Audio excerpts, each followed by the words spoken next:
Oke, kali ini tidak akan rusuh lagi ya. Kemarin kena protes gue ya, rusuh. Jadi selamat datang di Legend News. Masih belum bisa pindah ke atas karena di atas masih ruang isolasi untuk Joshua Hadinata Doce yang PCR-nya baru keluar besok, dimana video ini akan keluar di hari Minggu, berarti kemarin hasil PCR-nya keluar. Oke, jadi hari ini kita akan membawa berita tentang, tentu saja kalau sudah saya yang di sini kita akan bawa Apple ya. Jadi karena sekarang gua akan lebih mencari berita lagi seperti biasa dan saatnya akan menulis berita di Instagram. Kemungkinan besar beritanya akan sama satu atau dua, tapi sisanya akan berbeda karena mungkin saat itu anaknya Android banget, kalau gue tuh anaknya Apple banget, jadi gue lebih suka cari rumor Apple. Oh dia protes katanya akun ini memojokkan Samsung. Oh berarti harusnya berubah ya sejak itu ya, karena kan dari dulu gue Apple ya beritanya. Jadi tolong di follow Instagram Legend Gadgets for your daily update of gadget, dan jangan lupa beli Desmet merch warna oranye karena sisa 27. Nanti kalau nanya restock lagi gue pukul ya. Gue sih males restock. Oke, yang pertama gue akan mulai dari keyboard dulu karena ini ngomongin channel tech ya, jadi tetap harus ngomongin keyboard. Dimana ini salah satu keyboard yang cukup menyita perhatian gue, namanya ROG Strix Flare 2 ya. Flare. Dimana keyboard yang satu ini tuh kenapa menarik? Karena kalian tahu gue adalah pengguna Zephyrus G14, dimana gue sangat membanggakan yang namanya Animatrix di bagian belakang ini, karena ini jauh lebih keren dibandingkan Apple. Lo Apple cuma tengah logo, gue bisa bikin logo Apple di sini, sampai dimakan sampai habis juga bisa kalau gue bikin animasinya. Nah, dimana keyboard ini di bagian sisi kanannya yang biasanya buat media button itu diganti dengan si Animatrix ini. Jadi bisa dibayangkan sebuah keyboard dengan Animatrix di sebelah ujung kanan atas dan di sisi kiri itu kalian dapat media button untuk volume button dan LED button dan segala macam. Belum sampai sana karena dia itu punya sampai 312 mini LED. Jadi bagian bawah keyboardnya itu kayak side glow tapi bagian bawah, dimana itu juga bisa ditutup dengan refresh. To be honest, buat gue ini keyboard looking good banget, tapi maksud gue karena ini adalah sebuah keyboard dari perusahaan gaming, gue punya sedikit skeptis gitu lah, karena secara build quality biasanya akan terpotong karena ada nama brand di sana. Cuman kalau dijadiin produk proof bagus sih. Tapi ganteng sih, maksud gue ini tuh terlihat seperti sebuah keyboard yang datang dari komunitas entusias keyboard, dimana side glow-nya itu juga rapi gitu. Good job ROG, walaupun harganya $220, jadi kalau dikonversikan ke sini sekitar 3,3 juta tambah pajak, tambah bluetooth dan segala macamnya, itu berarti bisa sampai 4 juta ya. Gue rasa tetap bisa diterima karena Logitech G915 yang low switch aja 3 jutaan masih ada yang mau beli gitu kan. Oke, kedua kita ngomongin buat kalian yang punya laptop atau PC jadul, itu bisa berguna lagi. Jadi ada sebuah OS namanya Chrome OS Flex, di mana ini ngebuat, ini terlihat sekali ya, saya tidak menguasai berita ini. Ini terlihat kalau si laptop kalian tuh, karena OS-nya tuh nggak terlalu berat kan, jadi akhirnya bisa digunakan lagi dengan tampilan yang baru dan lebih fresh. Dibandingkan biasanya kan kalau tips-tips menggunakan laptop yang sudah tidak dipakai lagi tapi tidak mau dijual, biasanya kan jadi music player, terus bisa jadi nampilin jam doang, kan sayang gitu ya, jadi second display yang gue rasa juga nggak ngebantu amat gitu, karena lu mau second display tapi layar 13 inci tapi dia LCD dan jelek, enak juga lo liatnya ya. Oke. Next kita ngomongin ada sebuah percobaan dari seorang pengguna bernama Denny. Dia itu mencoba Android 13 DP1, jadi developer preview 1, dan itu bisa menjalankan Windows 11 walaupun nggak ada GPU GPU booster apa sih namanya? Ada GPU acceleration ya. Tapi tetap bisa jalan, dan uniknya bahkan kalian bisa main Doom yang lama. Kalau otak kau mikir Doom yang sekarang itu kau udah gila. Dimana dia itu menggunakan sistem namanya KVM atau Kernel Based Virtual Machine. Jadi ini cukup menarik kalau kita bisa ngeliat seberapa terintegrasinya Android dan Windows bisa bolak-balik. Bahkan smartphone kalian ternyata udah cukup capable menjadi sebuah device yang bisa menjalankan OS Windows. Sepertinya smartphone benar-benar kencang. Bener sih, maksud gue kan kalau lu ngeliat smartphone gaming, terutama Lenovo, Black Shark, mereka tuh suka banget bikin semua smartphone gaming yang RAM-nya tuh sampai 18 GB. This little boy itu masih 16 GB boy. Itu udah 18 GB. Oke, moving on, kita ngomongin Realme. Ini buat kalian pecinta Free Fire, panas berapi, Free Fire apa sih namanya? Max doang, udah gitu dong. Gak ada Max gitu, gak ada.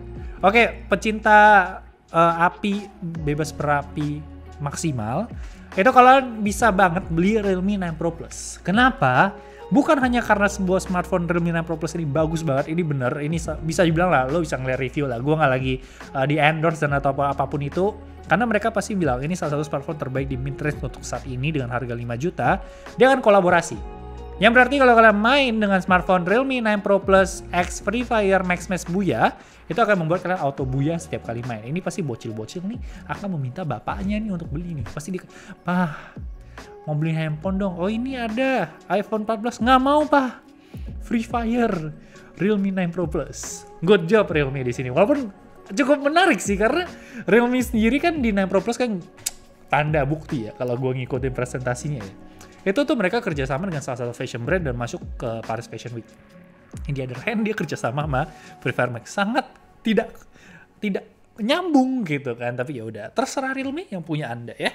Next kita ngomongin Oppo Find X5 ya.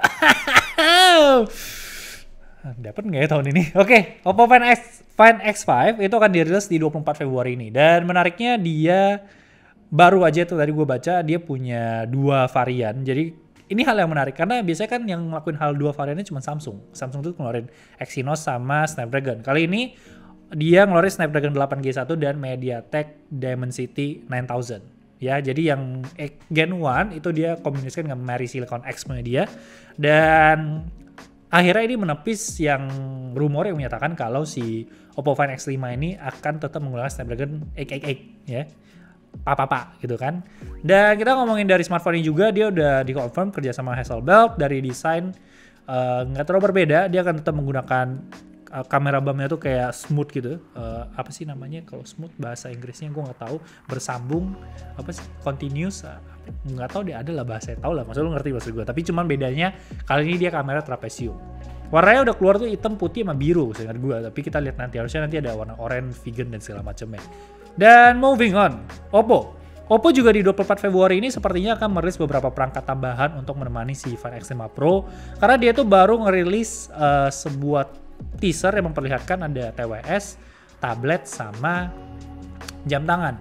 Cuma kalau kita ngelihat TWS, kemungkinan Enco X2, tablet emang sudah digadang-gadang kalau Vivo, Oppo, dan segala macam perusahaan Cina lainnya emang mau bikin tablet.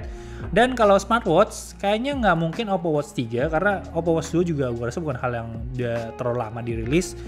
Jadi dari rumor sih Oppo Watch 2 cuman dia warna biru, dimana ada translucennya juga. Jadi ditunggu, karena Oppo Watch 2 secara aneh itu belum masuk ke Indonesia. Tadi gue udah confirm juga ke orang Oppo, kok tidak masuk? Ada apa ini? Apakah ada bermasalah dengan penjualan gitu? Next kita ngomongin Samsung. Galaxy S22 ini cukup goib ya. Gue nggak tahu, kalau nggak salah tadi gue baca tuh cuman di Bulgaria tuh nama negara gak sih? Bukan Bulgaria itu parfum ya? Ada kan?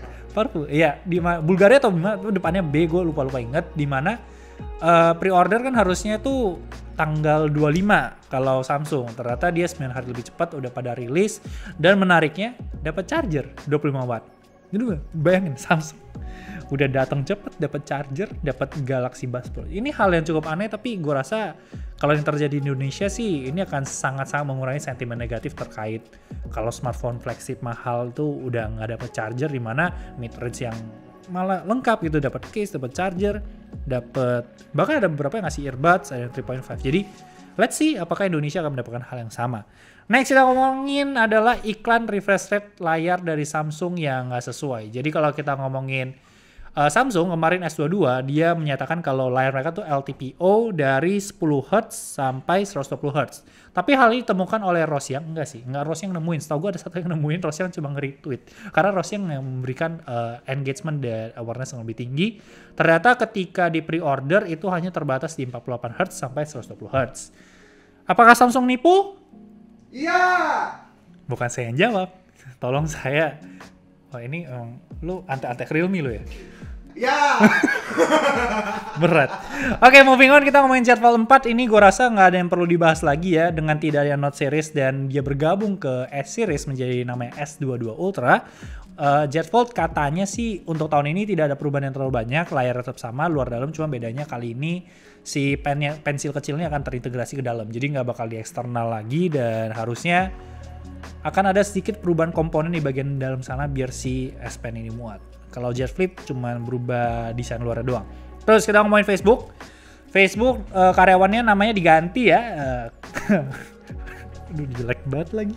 Masa Facebook panggil karyawannya Facebookers? Itu iya, masak air biar matang. Cakep.